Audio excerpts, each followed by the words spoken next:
Good evening. Welcome back to the second segment of the Glazov Gang.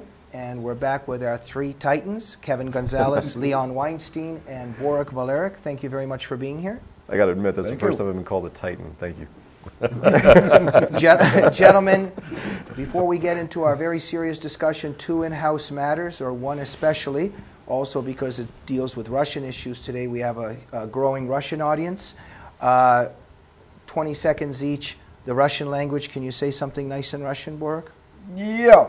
Я учился по-русски в школе, но я уже много забываю, потому что дома я говорю по-чешски, на работе я думаю по-английски. Голова маленькая, нет места для только языков. Thank you very much. Excellent. Leon? Да. Excellent. Kevin? Spasiba. Excellent. Sure? And that is the Russian segment. I can't say it in Spanish? For this segment of the Glazov Gang. Thank you very much.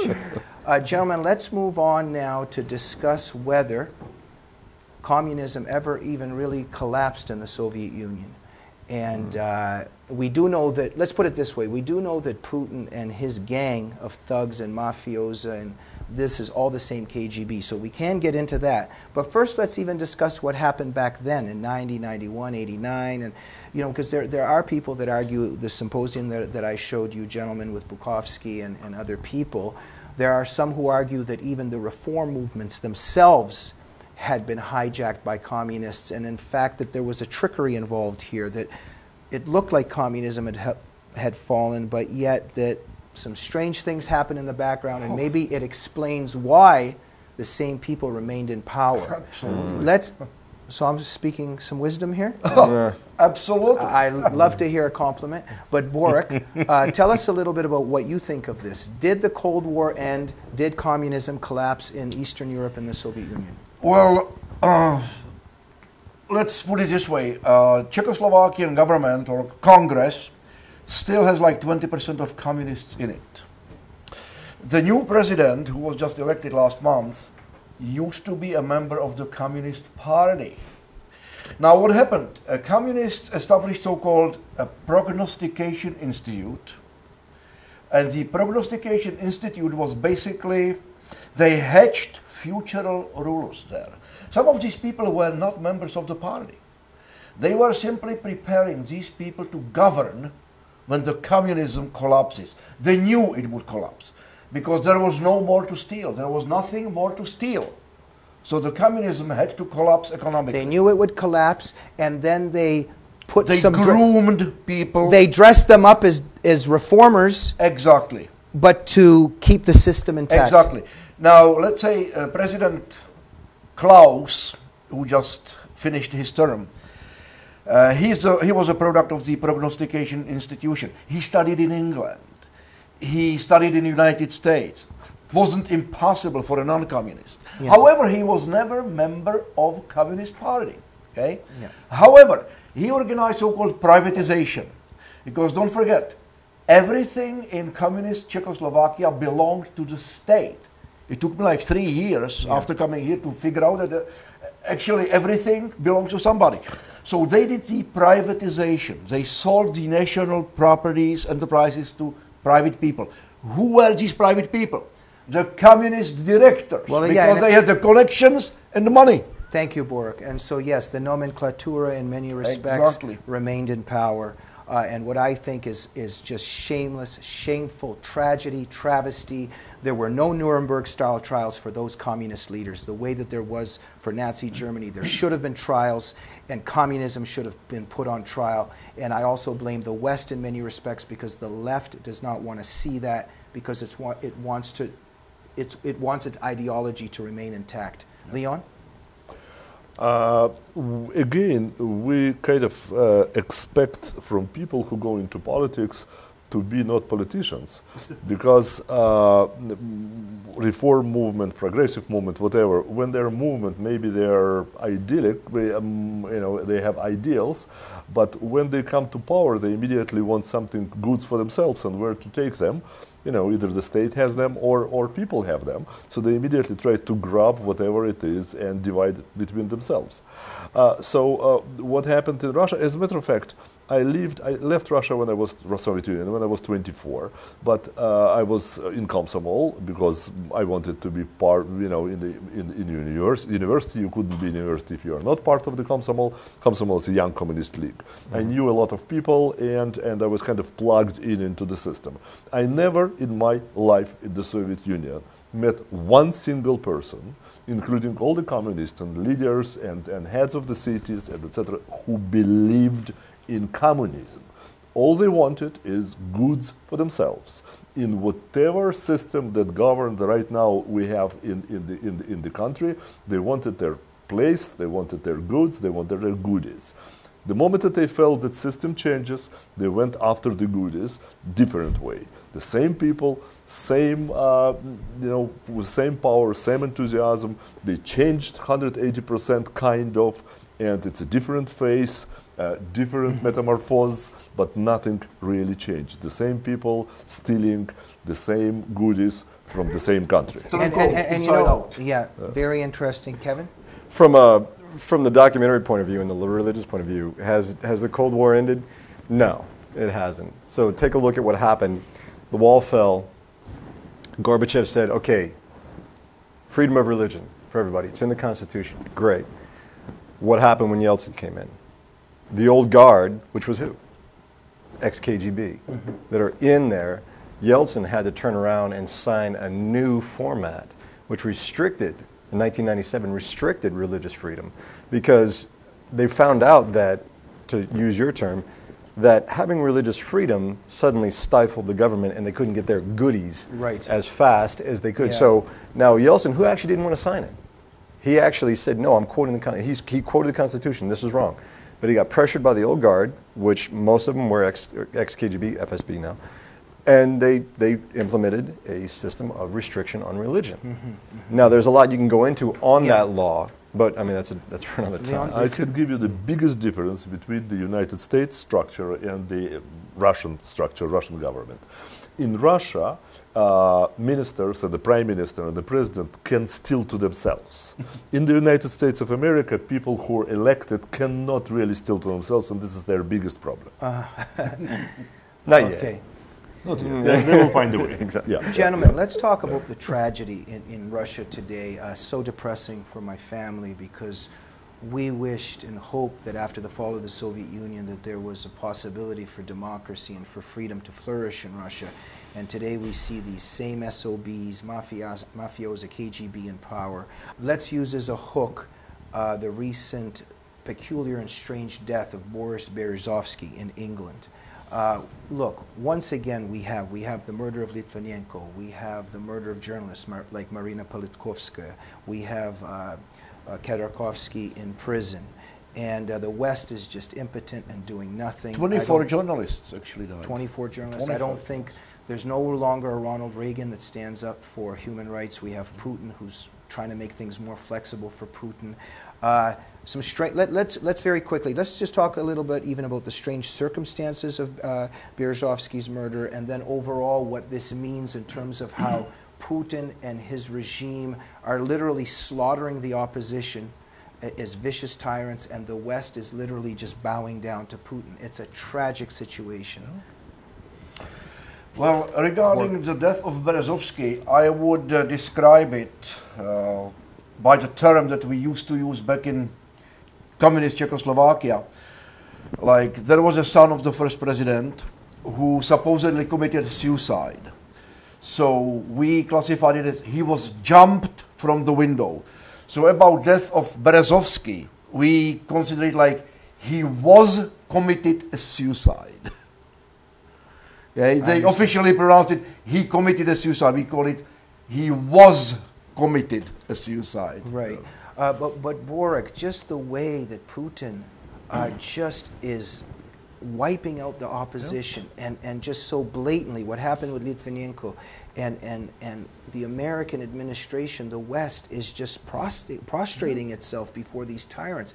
This is tragic. Why is this happening? Well, look at Chavez. Okay. Hugo Chavez from Venezuela, best friend of Obama. Obama's Tsar Mark Lloyd, the Tsar of diversity, I think. He actually He actually admired Chavez for handling the opposition by closing radio stations, TV stations. Putin is doing the same thing, basically, right? Yeah. Well, liquidating the opposition. Thank you. And guess what? People still consider him a good Tsar. And Borek, this is the thing, and it gets back a little bit, is this, look, there are Russian people that don't want Putin in power, and we know many of them. But in many respects, there's, statues of Stalin going back up. There's people that, think Putin is the best thing since, I don't know. I mean, how do you read this? You guys talk and think in Western terms, and I'm surprised by your, saying this, crushing opposition. What opposition?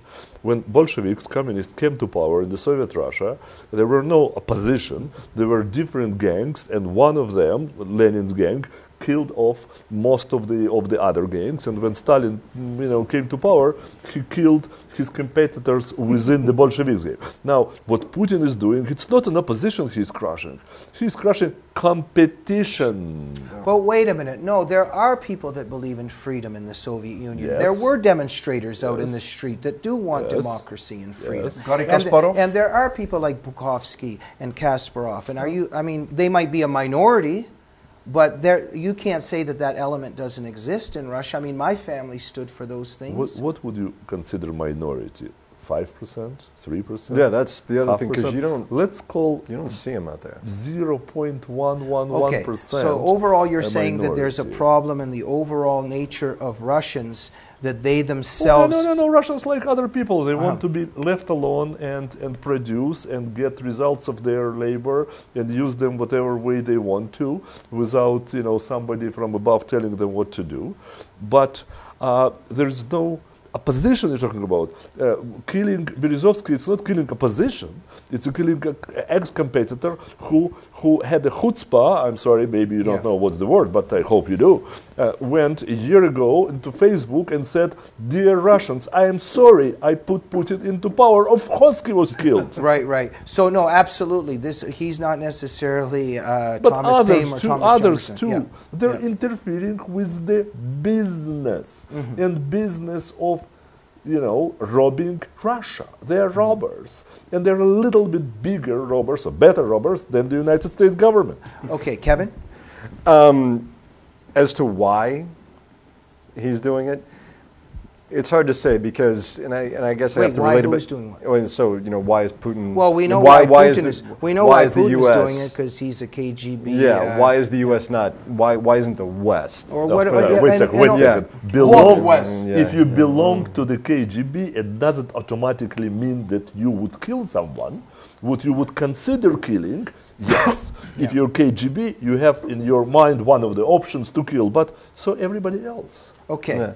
Kevin, just So- overall, what's your perspective on the tragedy of the KGB back in power in the Soviet Union and the West? There's no Ronald Reagan anymore, that it's at least standing up for freedom in the Soviet Union. One guy I talked to said it simply. He said the Bolshevik is back. That's what he said. And a lot of it deals with, okay, we didn't do anything when Stalin was here. Okay, why? That was the big question. That's the question you have to ask now. We're not doing anything when the Stalin is back. Because he's basically doing the same thing. All right, you keep religion on a leash, and I just have to go back to religion. Stalin didn't wipe out everybody. He kept it on a leash, especially for World War II, because he needed the support. Okay, 1 second. Now wait, Yeah. just Leon. I think now I see you getting a bit upset now, Leon. But there's one major disagreement I think that exists that I think you're crystallizing rightly. You're saying a lot of these people are not ideologues. This is just people trying to go for the money. That's what Putin and his gang is all about. They don't care about the people that are writing. Money and power. Yeah. Huh? Money and power. They're trying to combination, get power, right? Okay, but go ahead. You see, in the Soviet Russia during Stalin, at least Stalin was trying to build a tyrannic empire, and he didn't care of what type of society will be there. And Putin doing something different. I'm disagreeing with Same you. lines, though. He's doing it by the same means, but he's building a fascist state, which Stalin never did. Okay. I think he's building more so a business. But Yeah. in a But there's- fascist way. but- Yeah. but you I'm not can't saying criticize fascist it. concentration camps. I'm saying Yeah. fascist from Wait, the, okay, 1 from second. the Let economic Borek point go of view. because Yeah. go ahead, Borek. Oh, well, again, it's still the same thing. The nomenclatura had the money and connections. In Czechoslovakia, there were people, communist Czechoslovakia, there were some people who believed in the idea of Marxism, but they were a very small minority. Most of the people simply, just as Leon says, they wanted power. And if you wanted to get your kid at a university, you better be a member of the party. Well, there was only one party, so I don't have to say which party. Yeah. Okay? So I was a worker, I was a welder. It's a college degree, but a welder. And another guy, welder, was a member of the party, and I asked him, Zdeněk, how can you be member of such an organization? You know, he says, everybody wants to live better, huh? That was his answer. You know, so basically, it's power. I think power is actually better than just money. Power is aphrodisiac. Power is a drug. Gentlemen, power corrupts. all good things must come to an end. It was an honor and a privilege to have you here. Kevin, tell our viewers about when this documentary hopefully will come to success, completion, and will be out. So right now we're still looking for the funding for completion. That's Okay. the big thing. We're just asking people to check us out on Facebook. You can go to the website at martyredintheussr.com. Okay, and they can help? Donate. Yep, please. We're trying to get out there. We're trying to see if everything goes to plan. End of 2013. Okay, Martyred in the USSR. Yep. And please help Kevin with his documentary. Leon, last words go to you. All right. Please, please read Common Sense by Thomas Paine. Okay, and Borek? I would say read Hitler's Mein Kampf. You know why? Hitler actually promulgated perfectly how to use propaganda for political means. And when I see Bolshevik, communist propaganda, it's the same thing. When I see modern propaganda, the leftist propaganda here, still the same thing. Hitler invented it, Goebbels brought it to perfection. Learn about it. And Obama, read it. Obama's Obama's using it, Yeah, using it to the best. Gentlemen, we have run out of time. I just want to also thank all of you for being here, Kevin, especially for you for making the documentary. It touches very close to my heart and my family's heart because we were Christians. We were persecuted in the Soviet Union. Father Alexander Min, that used to give us communion and was my godfather, was murdered by the KGB. And I'm very grateful you're shining a light on this. And perhaps because this is Easter and as Christians, we are meditating and reflecting on Christ's death and resurrection, but this is not inclusive in the sense that there was a message for all of us in Jesus' teaching and example. And I want to say at the end of our program that when we see the Muslim people being persecuted, when we see Christians being persecuted and Jewish people being persecuted today under Islam, let's not forget Christ's example and teaching that no love hath greater man than to lay down his life for his friend. Yeah, love one We'll another. see you next week on the Glazov Game.